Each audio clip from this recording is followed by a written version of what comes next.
ఆ పాటకి నేను కలెక్షన్ కోసం తిరుగుతుంటే కొన్ని కొన్ని విచిత్రాలన్నీ నాకే తగులుతూ ఉంటాయి.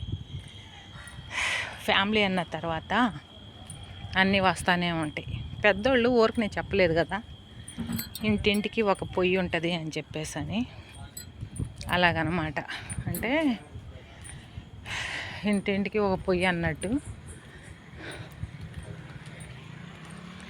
అలా ఫ్యామిలీకి గొడవలు అవుతానే ఉంటాయి ఫ్రెండ్స్. అది భార్య భర్త మధ్య కావచ్చు, అత్త మామ మధ్య కావచ్చు, వదిన ఆడబిడ్డలు, అన్నదమ్ముళ్ళు, అక్క చెల్లి.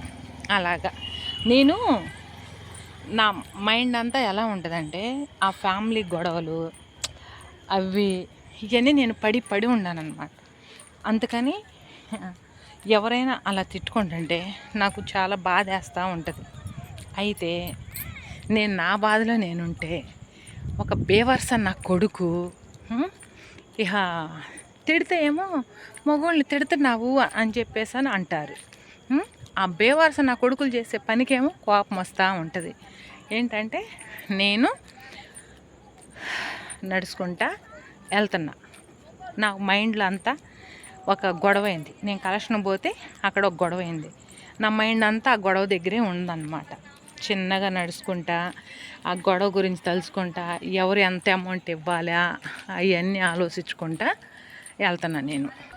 ఏందమ్మో అందరేందో వరసను కూర్చోను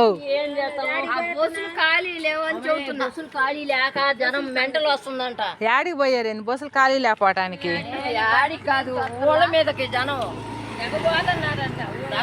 మరి చంద్రబాబు నాయుడు ఫ్రీ బస్సు పెట్టినప్పుడు మరి వెళ్ళొద్దా? పనే ఉంది, సరదాగా అటు ఇటు పోయి తిరిగి మొన్న రొట్టికి మేము 230 పెట్టిపోయాము మేము, తెలుసా? 70. అక్క పండగలకి పబ్బాలకి అసలు బస్సులు ఉంటాయా? డబ్బులు పెట్టుకొని వెళ్ళాల్సిందే. బుద్ధి ఏమో లేదు.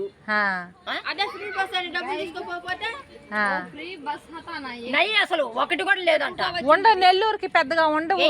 మన ఊరు నుంచి అసలు ఇప్పుడే కాదు, నెల్లూరుకి అయితే మనకి ఎక్కువగా ఉండేది ఏంటంటే విజయవాడకి ఫ్రీ బస్సులు ఎక్కువగా ఉంటాయి మన ఊరు కాడి నుంచి. అంటే అడిపోయే కాదు, ఇటు పోవాలనుకుంటే పొద్దున్నే పోవాల్సింది. పొద్దున్నే పోయినాక అటన్నీ ఏంటంటే హైటెక్స్ బస్సులు, డబుల్ స్టాప్లు ఇవి ఉంటాయి అన్నమాట. ఆపేస్తున్నారు. అవన్నీ బెంగళూరు పోయాయి, తిరుపతి పోయాయి, చెన్నై పోయాయి. అవి మామూలు ప్యాసింజర్ బస్సులు అలా మధ్యాహ్నం పూట ఏదో 1-2 ఉంటాయి అంతే, లేకపోతే ఉండవు. ఇటు మామూలుగా ఏంటంటే ఇటు పోతే విజయవాడ గుంటూరుకి అయితే మన ఊరు నుంచి ఉంటానే ఉంటాయి, డబ్బులు తక్కువే. అటైతే తక్కువ.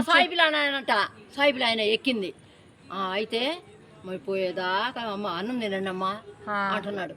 తెచ్చుకున్నాము అన్నం, పోలీసులు ఉండారు కూర్చొని.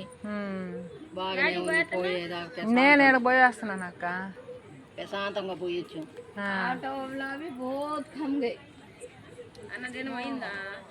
కాలేదు ఇంకా, ఎప్పుడో మరి. చిన్నదినం ఏందో మరి మమ్మల్ని చెప్పలేదు అక్క. నేనా వెళ్ళటలేదు, మా అమ్మ చచ్చిపోయిన కాడి నుంచి ఇప్పుడు 6 నెలలు అవుతుంది వెళ్ళక. మళ్ళీ వెళ్ళాలి. అప్పుడేందంటే ఇంకా స్టేషన్లని అయ్యని ఇవన్నీ తిరుగుతా వెళ్ళాలి. ఇప్పుడు మళ్ళీ స్టార్ట్ కావాలి. అమ్మ చచ్చిపోయింది కదా, ఇన్ని రోజుల నుంచి 6 నెలలు శోధకంలోనే ఉండి ఏం పూజ చేసుకోపోతున్నా. నాకేం వెళ్ళబుద్ధి కాక సెలవు పెట్టుకున్నా. ఇంక ఇప్పుడేం కాదు, తలస్నానం చేసి ముందు గుళ్ళో మొక్కుబడి ఉంది శ్రీశైలం, ఆ నాయనది మొక్కుబడి తీర్చుకొని ఇంకా స్టార్ట్ కావాలి. నా చెప్పు ఇంక నేను పోయానంటే ఇంక రాత్రి 1-2 నా టైం అంతే. పొగులు జనం మొక్కలు నాకు కనిపించవు. మస్తానం మాకు మంచం వేసుకొని కొనుక్కున్నదే ఆకుపడిద్ది నాకు. పొద్దుటీడు వెళ్ళేటప్పుడు లేకపోతే వచ్చేటప్పుడు గురక పెట్టి నిద్రపోతుంటుంది అంతే. ఒకటే తిరగటం అయిపోయాక అన్నం వండేదేం లేదు. గుండె తిరుపతి పోయి లడ్డాదే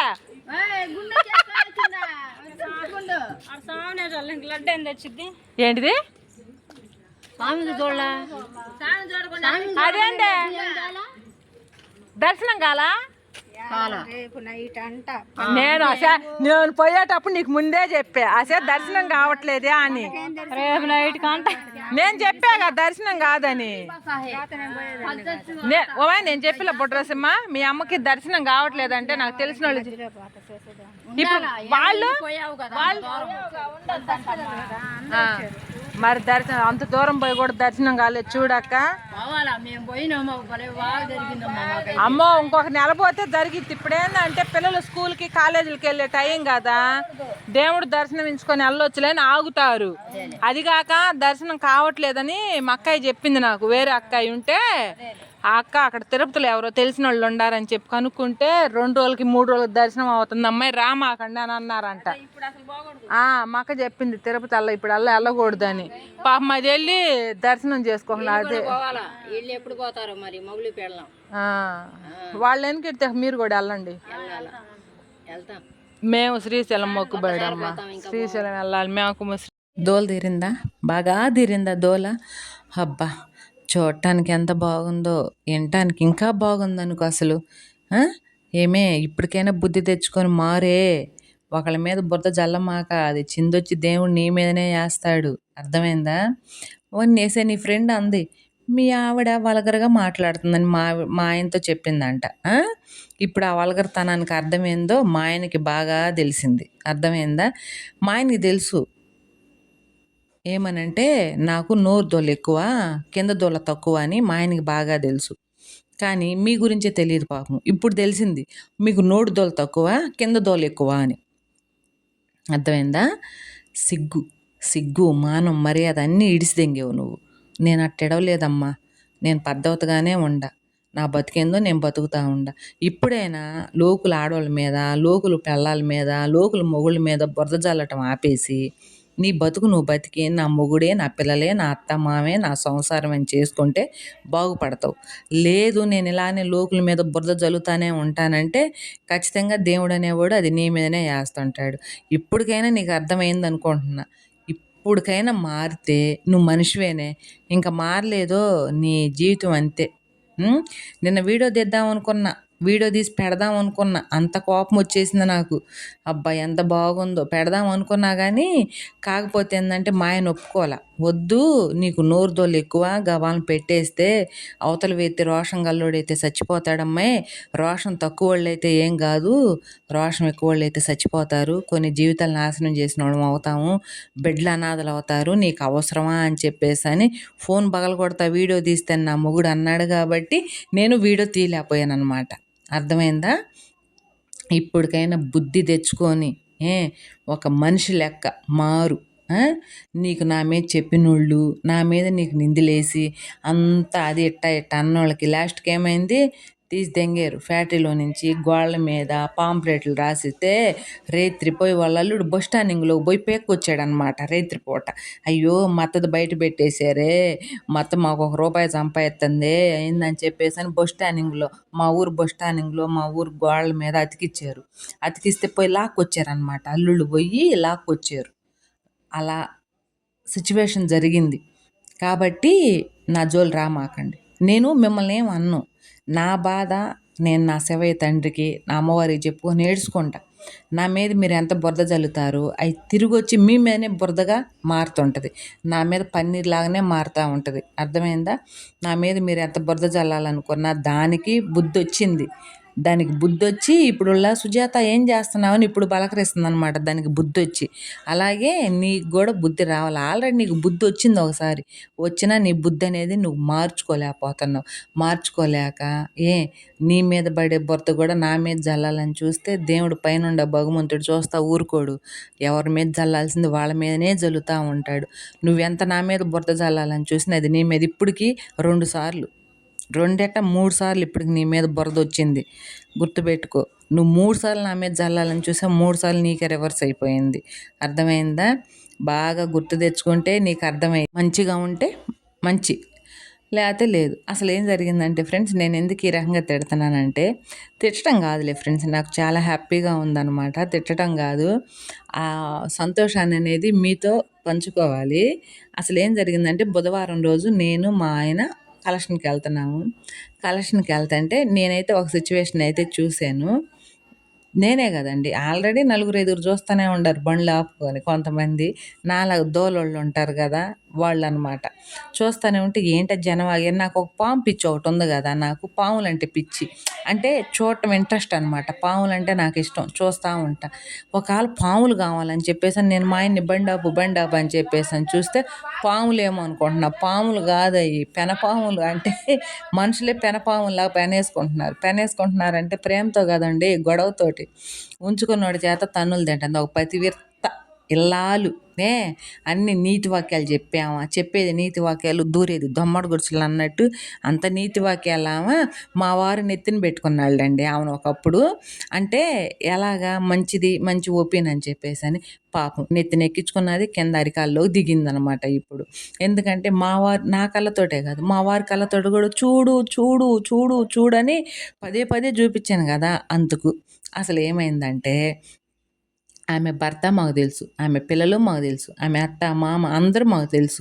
అయితే ఉంచుకున్నోడితోటి నిన్న తన్నులు తింటుందండి. బుధవారం పూట 4:30కి 4:45 గంటలకి మేము కలెక్షన్కి పోతున్నాము. కలెక్షన్కి పోతుంటే అక్కడ చూసామండి మేము పోవాల్సింది ఆ సెంటర్లో నుంచే.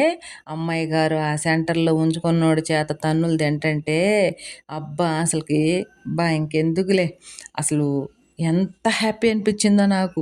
ఎందుకంటే ఎంత ఎంత నా జీవితం నాశనం చేయాలని చూసిందంటే ఫ్రెండ్స్, మాటల్లో చెప్పలేనన్నమాట. అంత ఒక ముగ్గురు నలుగురు ఆడోళ్ళు ఉన్నారండి, నా జీవితాన్ని తలకిందులు చేయాలనుకున్నారు. కానీ అదే అంటారు కదా పెద్దోళ్ళు, ఉడతూపులకు చింతకాయలు రాలుతాయా, అలాగే ఈ పిచ్చి కుక్కల దెబ్బకి నాకెందుకు భయం. ఏదైనా కానీ ఒక్కటే సుజాత, తప్పు చేస్తే తప్పు చేసినంత తలంచుకుంటుంది, తప్పు చేయకపోతే చేయలేదని ధైర్యంగా నిలబడిద్ది. ఈ సుజాతకుండా అలవాటు అది. అయితే లేనిపోయిన నిందులు బురద జల్లి నా మీద వేయాలని ఒక ఆడది చూస్తే దానికి దేవుడు బుద్ధి చెప్పాడు. అసలు ఎంత ఏడ్చుకున్నానో ఫ్రెండ్స్, నేనైతే అంత ఏడ్చుకున్నాను. నా భర్తకి ఏయో చెప్పి చెయ్యాలని చూసినా నా భర్తకు తెలుసు. ఏం తెలుసు, దీనికి నోటు దోల కింద దోల తక్కువ అని చెప్పేసి అని నా భర్తకు తెలుసు. నా భర్తకి నా గురించి అన్నీ తెలుసు. ఎందుకంటే పెళ్ళి ఏం 1 సంవత్సరం 2 సంవత్సరాలు కాదు, 20 సంవత్సరాలు. తెలియకుండా ఉంటుందా, అసలు తెలియకుండా ఏమి ఉండదు కదా. అప్పటికి మా వారు చెప్పేవాళ్ళకి తగ్గ సమాధానం చెప్పాడు. ఎందుకంటే నాకు తెలుసు అని చెప్పేసని. అంటే నా భార్య ఎలాంటిదో నాకు తెలుసురా బాబు, ముందు అమ్మ మీరు చూసుకోండి, మీ మొగుళ్ళ కంట్లో మీరు పడకుండా చూసుకోండి అని కూడా చెప్పినోళ్ళు కూడా ఉన్నారు. కానీ ఆటికి నోరు దూల ఆగదుగా. ఇంకోటి ఏంటంటే, ఒక పత్తిత్తు ఇల్లాలు భర్తను చంపేసి వేరే వాడిని అట్టి పెట్టుకొని ఉండామా, మీ ఆవిడ వల్గర్గా మాట్లాడుతుంది అని చెప్పేసి అని మా వారితో చెప్తే, మా వారు ఎమ్మటనే సమాధానం గట్టిగానే ఇచ్చాడు. వల్గర్తనం అంటే ఏంటి, భర్తను చంపేసి వేరే వాడిని అట్టి పెట్టుకోవటమా, అలా చేయలేదే మా ఆవిడ, అది కాదే వల్గర్తనం అంటే అని. ఇప్పుడు ఇంకొక ఆమెకు కూడా బుద్ధి చెప్పే టైం వచ్చేసిందనమాట. నేను బుద్ధి చెప్పమంటుంటే మా వారు అంటున్నారు, మనం ఎందుకు చెప్పేది, దేవుడే చెప్పాడు కదా వదిలేయి అని చెప్పేసి అని అంటున్నాడు. కానీ నాకైతే చాలా హ్యాపీగా ఉందన్నమాట. ఎందుకంటే నా మీద ఎంత బురద ఫ్రెండ్స్, అసలు మాటల్లో చెప్పలేనన్నమాట. అసలు ఎందుకంటే ఇంట్లో వాళ్ళని గదిలించుకొని నేను ఎటు పోతున్నానా ఎటు వస్తున్నానా, అబ్బో సిఐడి ఆఫీస్ కూడా సరిపోడు, ఆ రకంగా ఎంక్వైరీలు మొదలుపెట్టిందనమాట.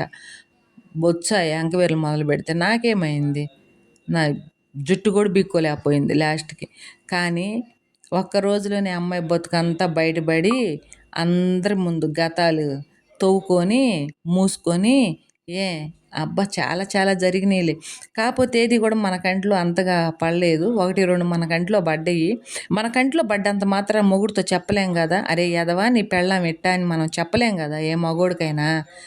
ఎందుకంటే నాకు అలా చెప్పటం చేత కాదు, ఈ మొండలు చెప్పినట్టుగా. ఈ మొండలు మా ఆయనకి ఎన్నో చెప్పినాయి, కానీ నా భర్త నమ్మల. ఎందుకంటే తెలుసు నేను ఎలాంటి దాన్ని అని చెప్పేసి అని. నేను విజయవాడ స్టేషన్లోనే ఒకడేదో అన్నాడనే నేను కత్తి తీసుకొని పొడిచిన రోజులు ఉండే విజయవాడ బస్ స్టాపుల్లో. ఆ సంగతి అందరికీ తెలుసు, మా ఊరోళ్ళకి తెలుసు, అక్కడ అందరికీ తెలుసు అనమాట. ఆ పిల్ల జోలికి పోతే ఆ పిల్ల ఏదో ఒకటి చేస్తుంది అని చెప్పేసి అని. అంత మెంటల్ పూగుదాన్ని నేను, అర్థమైందా. ఇంకొకటి, ఏందో చాలామంది చించారేసుకుంటున్నారు. నాలో ఉంది మా నాన్న బ్లడ్. మా నాన్న బ్లడ్ నాలో ఉంది. తప్పుకి అనే దానికే ఎక్కడ అవకాశం ఉండదు. హ్మ్. ఏమే నీలాగా పక్కలేసే చేష్టలు నేను చెయ్యను. నాకు అలవాటు లేదు గూడా. నీ ఫ్రెండ్‌ని అడుగు చెప్పిద్ది. మీ అక్కని అడుగు చెప్పిద్ది. మా అక్క అలాంటిది కాదు. మా అక్క చాలా మంచిది అని చెప్పేసని అంటావు గదా! మీ అక్కని అడుగు. మీ అక్క నన్ను ఇల్లు అడిగితే నేనేం జెప్పాను? అర్థమైందా? నా ఇల్లు నాకు దేవాలయం లాంటిదనమాట. బుడబుక్కలేశాలు అంటే మళ్ళీ కులం వస్తదేమో. అలాంటి లంజి కథలు అవి నా దగ్గర చెల్లవు. నిజాయితీగా ఉండి, నిజాయితీగా ఉండాలంట నేను. అర్థమైందా? పక్కనోళ్ళ కాపరాలు తీసి మనం వేసుకునే అలవాటు మనకసలు లేదు. నువ్వు చాలా చేసావబ్బా! నీ మీద నాకు పీకల దాకా ఉంది కోపం. ఆ కోపం అనేది అసలు నాకు చల్లారదనుకో. కాపోతే సగం పోయింది. నిన్నటితోటి బుధవారంతోటి నాకు సగం కోపం పోయింది. సగం కోపం పోయింది. అసలకి 100% నాకు దిగులు కూడా తీరింది. ఎందుకంటే నువ్వు నన్ను సాధించడం నీకు చేతగాక ఏ రకంగా అయితే సాధిస్తే లైన్‌లోకి వస్తదా అని చెప్పేసని నువ్వు నా భర్తని టార్గెట్ చేసావు నువ్వు. అర్థమైందా? కానీ దేవుడనేవాడు చాలా గొప్పవాడే పిచ్చి. ఇంకా తెలుసుకో. దేవుడు చాలా, చాలా గొప్పవాడనమాట. ఎవరికి ఎలా చూపియాలో ఆ టైంలో అలా చూపిస్తాడు. చూపిచ్చాడు గూడా. చూపిచ్చాడు, నిలబెట్టాడు. నేను ఇక్కడ ఆడోళ్ళందరిని అంటలేదు ఫ్రెండ్స్. ఇలాంటి లంగోటి మొండలకి చెప్తున్నాననమాట. బేవర్స్ మొండలకి కాపరాలు తీసుకొని మొగుళ్ళని చంపే మొండలకి చెప్తున్నాను. ఇంకా ఇంకోటి అదృష్టం వస్తే మర్చిపోయి ఇంకో అదృష్టం ఏందో చెప్పనా? ఎట్నో నువ్వెన్ని తప్పులు చేసినా నీ మొగుడిని చంపట్లేదే. దానికి నీకు నిజంగా దండేసి దండం పెట్టొచ్చు. ఎందుకంటే లోకంలో చూస్తా ఉన్నాం గదా! ఒకడు మరిగారంటే మొగుళ్ళని చంపేస్తున్నారు.